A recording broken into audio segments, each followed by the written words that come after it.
Long cracks should only be repaired on commercial vehicles, and initially they must be treated differently to shorter cracks. The crack must be prevented from spreading, so a hole is drilled 5 millimeters beyond its end using a new blue burr on a low-speed setting. The drill is held firmly at an angle to make a small guide hole, one hand supporting the body and the other supporting the nose. The drill is then held at a right angle to the screen and light to firm pressure is applied to prevent the burr tip vibrating in the guide hole. As soon as it starts to drill smoothly through the glass, light pressure only must be applied. To avoid overheating, drilling should be carried out in 5-second bursts. The hole should be made to just beyond the depth of the drill head. The burr is then changed to a 1.6 millimeter yellow burr and the hole is enlarged, but again it should be no deeper than just beyond the drill head. If at any time a burr stops cutting effectively, it is blunt and must be changed to avoid seriously damaging the screen. The crack punch is inserted into the hole and given a tap with the wooden punch striker. This should produce a small bullseye. If it doesn't, the drilling and punching operation can be repeated up to twice more, drilling a little deeper each time, but taking care not to drill into the polyvinyl bonding layer.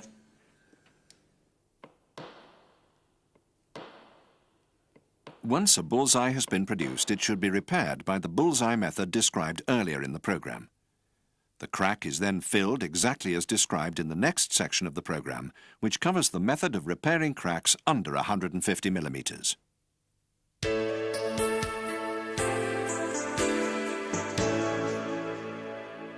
On cars, only cracks of up to 150 millimeters should be repaired. The screen is cleaned, paying particular attention to the crack area. A dirty crack can never be made invisible. Sufficient strips of the UV plastic are cut to cover the entire length of the crack, and the resin container is opened, revealing the clear plastic applicator, which is only used for crack repairs. The UV plastic is peeled back and a drop of resin is applied to the lowest point of the crack. The resin penetrates the damage and capillary action causes it to creep up the crack, allowing any air to escape ahead of it. As this happens, the portion of the crack penetrated by the resin is covered by the UV plastic. Another drop of resin is then applied 5 millimeters up the crack from the previous one. This operation is continued until the resin has been applied all along the crack, leaving time between each drop for the capillary action to be effective. The resin is cured with the UV lamp, starting from the bottom of the crack. Every 5 minutes, the lamp is moved further up until all the resin in the crack has been cured.